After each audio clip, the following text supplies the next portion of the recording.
the 14-man practice squad. The very interesting squad where anyone can steal anyone from your practice squad at any time.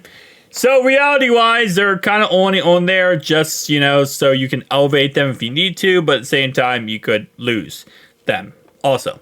And also, this squad gets replaced more than anything else in life. Because players get dropped, cut, picked back up, so on and so on. So with that being said, this is kind of going into my 53-man roster video I made about who I think will get cut. But this is continuing into who I think will get signed back. So number 1, I said this before, Tanner Hudson. Looking more into our injuries, looking more into the players on our roster, I don't think we can carry 4 tight ends. I'm starting to realize we're probably not going to. And if we do cut a tight end, we're not going to cut Tanner McLaughlin. He has too high of upside to cut him, and he'll get signed to another roster within milliseconds. So who can get cut then? You guessed it. Tanner Hudson. Because Tanner Hudson's 30 years old. No one's really going to go after him if he does get cut. It is possible someone does, but most likely they're not going to. So this would let us keep him on our practice squad, keep Tanner McLaughlin as our, actual roster. And anytime we wanted to elevate somebody up, let's say we wanted an extra tight end, we could always elevate up Tanner Hudson and bring him in for a game or two. Whatever, going back to the practice squad. Again, like I said, he didn't have a crazy performance last year enough to automatically be signed if he hits the practice squad. So I think he is number 1 player we're going to put on the practice squad. Number 2, Kuamii Lassiter. He was on it last year, and I think he'll be on it this year. Listen, at the end of the day, I know we have some very good receivers, right? Obviously, we have our 6. Chase, T, would be Yoshi, number 3. Number 4, Trenton Irwin. Number 5, Jermaine Burton. Number 6 is Chuck Sizzle. Those 6 guys are making the roster, 100%.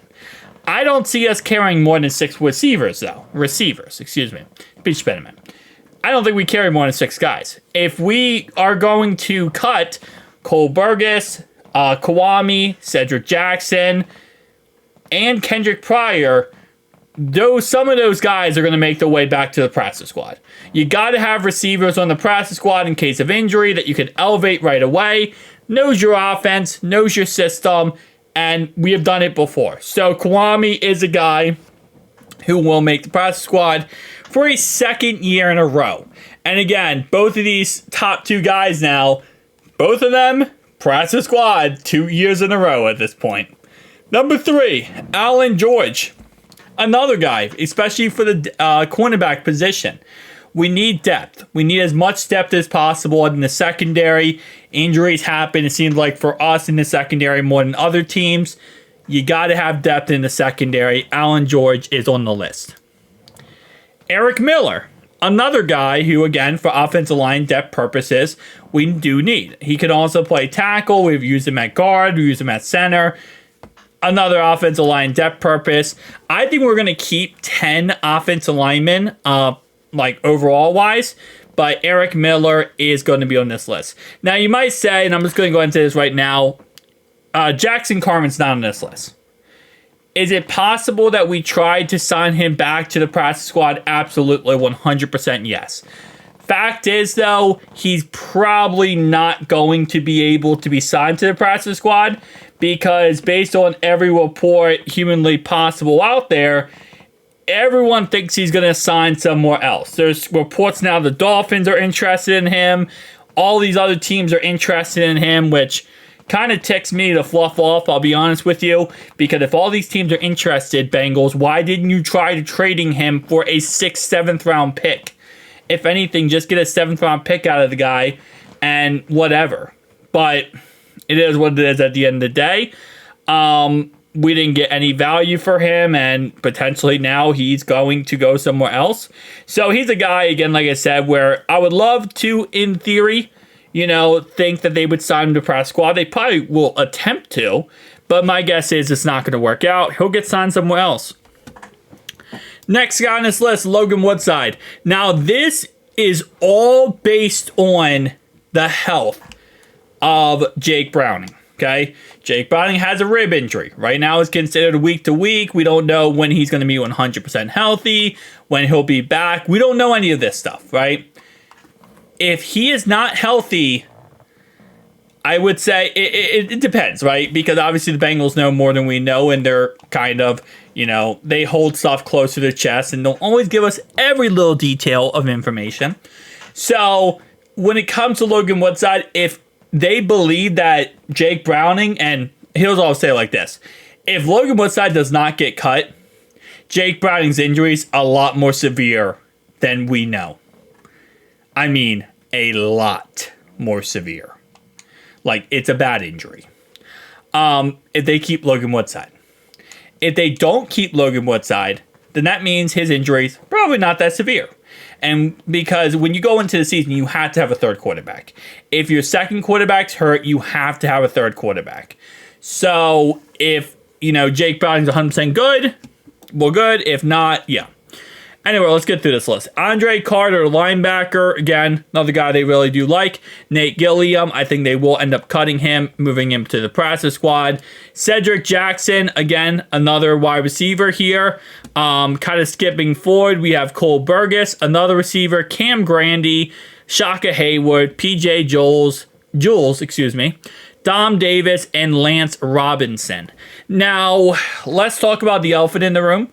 Because there is a punter competition right now between Brad Robbins and between Ryan. Now, currently Brad Robbins is dealing with a hip flexor injury, and we don't really know 100% the timetable on when he's going to be back, whether he's going to be back anytime soon. Will he be able to actually play? We don't know. So my guess is there's two options here. Number one is I think Ryan will win the starting punting job. A lot of it is injury, because of injury to Brad Robbins. But I also think it's a little bit of, I think what they're going to do with Brad is they might go precautionary here and put him on the IR. Remember, the IR can be a 4-week thing, so you can put a guy on there. He just has to stay on there for 4 weeks.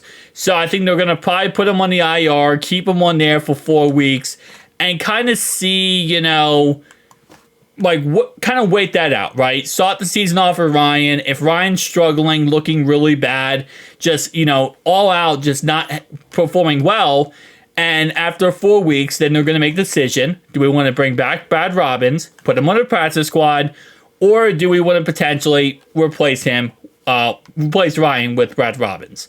I think that's kind of what they're going to do. If they put him on the IR for 4 weeks, he does not count toward the 53-man roster, and they can kind of delay that option a little bit down the line. That's my personal opinion.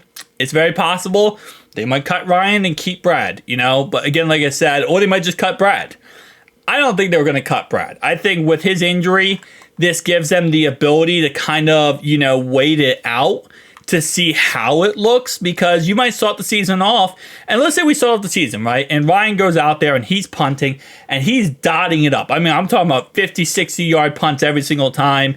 His accuracy looks a lot better. He is just dotting up the sideline like a beautiful thing, right? Like a Picasso painting. He's just dotting it up all over.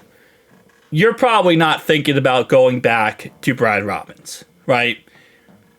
And if you have him 4 weeks on that squad, on that IR, he's not counting toward your roster, but you have him as a second option. Now, let's say Ryan does the opposite. Goes into the season, he's not looking good. He's whiffing off his, foot when it comes to punts. A little bit of not the competition, a little bit of like all the talk and attention. All the pressure is getting to him. He's just not looking good. Okay. Well, now after 4 weeks, you can bring back, Brad and see how he looks. So I think that's kind of how it's going to go. You have the ability to kind of go into the season with still having a punting competition. But guys, tell me down below your thoughts and opinions though. I'll see you guys in the next one.